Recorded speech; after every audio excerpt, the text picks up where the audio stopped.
Todd Young Online presents Young Tales. Tales for the young and the young at heart.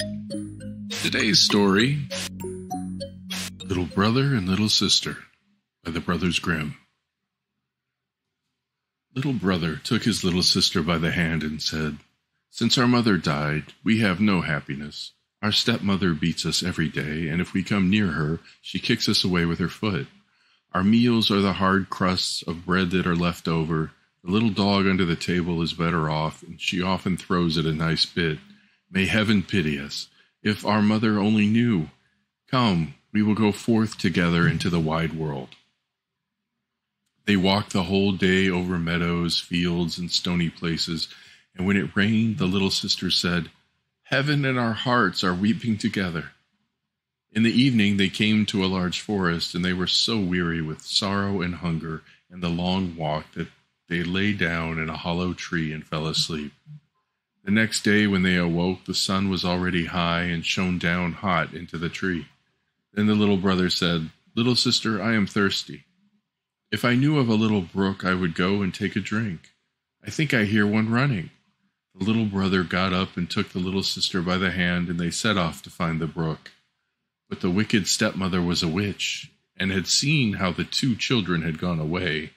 She had crept after them, as witches do creep, and had bewitched all the brooks in the forest.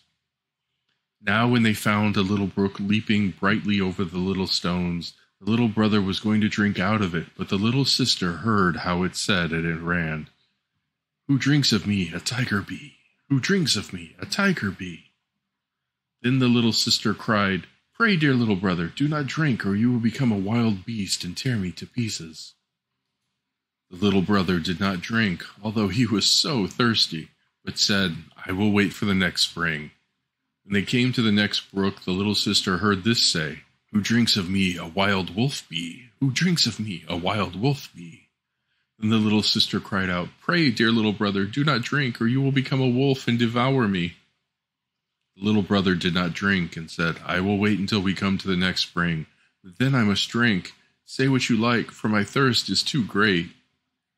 And when they came to the third brook, the little sister heard how it said, as it ran, "Who drinks of me, a roebuck be? Who drinks of me, a roebuck be?" The little sister said, "Oh, I pray you, dear little brother, do not drink, or you will become a roe and run away from me." But the little brother had knelt down by the brook and had bent down and drunk some of the water. And as soon as the first drops touched his lips, he lay there a young roe. And now the little sister wept over her poor bewitched little brother, and the little roe wept also, and sat sorrowfully next to her. But at last the girl said, "Be quiet, dear little roe. I will never, never leave you." Then she untied her golden garter and put it round the roe's neck, and she plucked rushes and wove them into a soft cord. With this she tied the little animal and led it on, and she walked deeper and deeper into the forest. And when they had gone a very long way, they came to a little house. The girl looked in, and as it was empty, she thought, "We can stay here and live." Then she sought for leaves and moss to make a soft bed for the roe. Every morning she went out and gathered roots and berries and nuts for herself, and brought tender grass for the roe, who ate out of her hand, and was content and played round about her. In the evening, when the little sister was tired and had said her prayer, she lay her head upon the roe's back. That was her pillow, and she slept softly on it. And if only the little brother had had his human form, it would have been a delightful life. For some time they were alone like this in the wilderness. But it happened that the king of the country held a great hunt in the forest. Then the blasts of the horns, the barking of the dogs, and the merry shouts of the huntsmen rang through the trees. The roe heard all and was only too anxious to be there.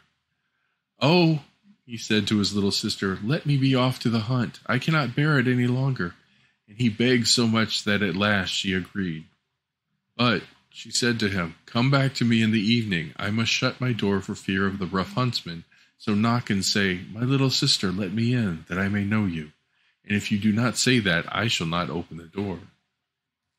Then the young roe sprang away. So happy was he, and so merry in the open air. The king and the huntsman saw the pretty creature and started after him, but they could not catch him, and and when they thought that they surely had him, away he sprang through the bushes and was gone. When it was dark, he ran to the cottage, knocked, and said, "My little sister, let me in." Then the door was opened for him, and he jumped in and rested himself the whole night through upon his soft bed. The next day the hunt went on afresh, and when the roe again heard the bugle horn and the ho-ho of the huntsman, he had no peace, but said, "Sister, let me out, I must be off." His sister opened the door for him and said, "But you must be here again in the evening and say your password." When the king and his huntsmen again saw the young roe with the golden collar, they all chased him, but he was too quick and nimble for them. This went on for the whole day, but by evening the huntsmen had surrounded him, and one of them wounded him a little in the foot, so that he limped and ran slowly. Then a hunter crept after him to the cottage and heard how he said, "My little sister, let me in," and saw that the door was opened for him and was shut again at once. The huntsman took notice of it all and went to the king and told him what he had seen and heard. Then the king said, "Tomorrow we will hunt once more." The little sister, however, was dreadfully frightened when she saw that her little roe was hurt. She washed the blood off him, laid herbs on the wound, and said, "Go to your bed, dear roe, that you may get well again." But the wound was so slight that the roe, next morning, did not feel it any more. And when he again heard the sport outside, he said, "I cannot bear it, I must be there. They shall not find it so easy to catch me." The little sister cried and said, "This time they will kill you, and here am I alone in the forest and forsaken by all the world. I will not let you out." "Then you will have me die of grief," answered the roe. "When I hear the bugle horns, I feel as if I must jump out of my skin." Then the little sister could not do otherwise but open the door for him with a heavy heart, and the roe, full of health and joy, bounded away into the forest. When the king saw him, he said to the huntsman, "Now chase him all day long till nightfall, but take care that no one does him any harm." As soon as the sun had set, the king said to the huntsman, "Now come and show me the cottage in the wood." And when he was at the door, he knocked and called out, "Dear little sister, let me in."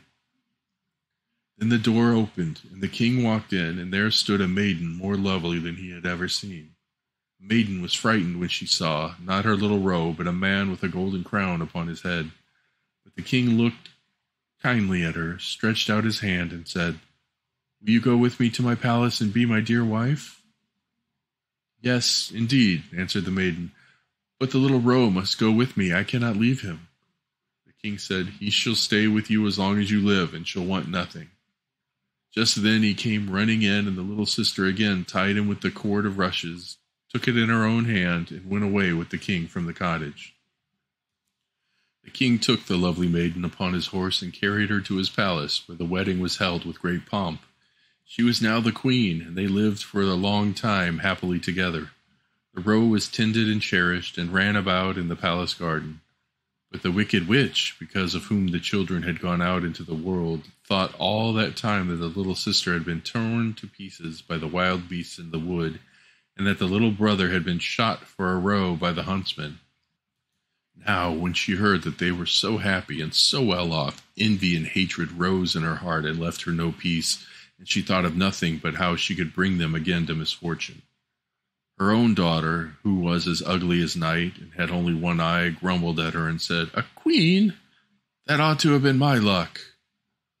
"Only be quiet," answered the old woman, and comforted her by saying, "When the time comes, I shall be ready." As time went on, the queen had a pretty little boy. It happened that the king was out hunting, so the old witch took the form of the chambermaid, went into the room where the queen lay, and said to her, "Come, the bath is ready. It will do you good and give you fresh strength. Make haste before it gets cold." The daughter also was close by, so they carried the weak queen into the bathroom and put her into the bath. Then they shut the door and ran away. But in the bathroom they had made a fire of such deadly heat that the beautiful young queen was soon suffocated. When this was done, the old woman took her daughter, put a nightcap on her head, and laid her in bed in place of the queen.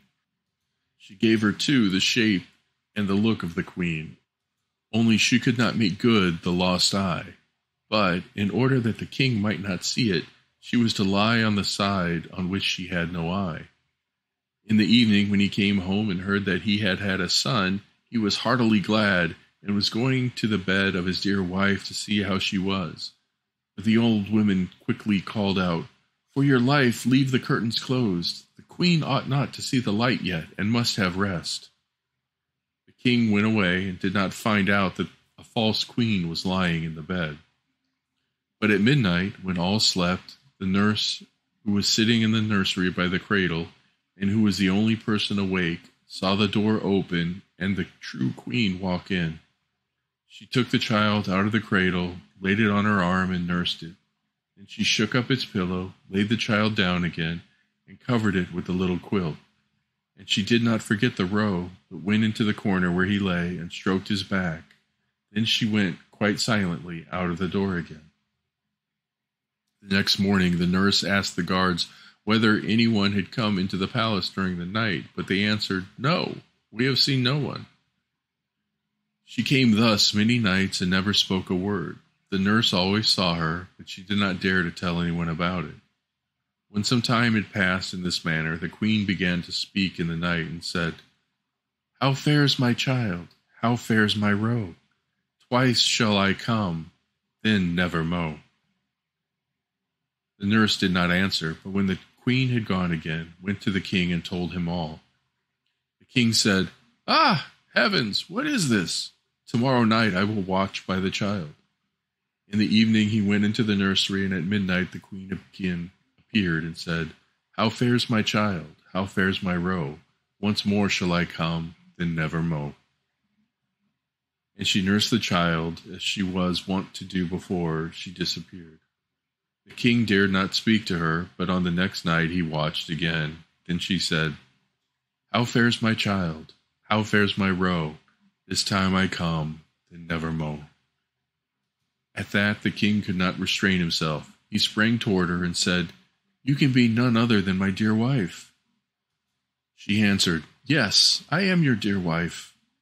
And at the same moment she received life again, and by God's grace became fresh, rosy, and full of health. Then she told the king the evil deed which the wicked witch and her daughter had been guilty of toward her. The king ordered both to be led before the judge, and judgment was delivered against them. The daughter was taken into the forest, where she was torn to pieces by wild beasts, but the witch was cast into the fire and miserably burnt. And as soon as she was burnt, the roe changed his shape and received his human form again. So the little sister and little brother lived happily together all their lives. The end. Young Tales is produced and narrated by Todd Young from Todd Young Online. If you enjoyed this, please like and subscribe, and join us next time for another story. Thank you for your support.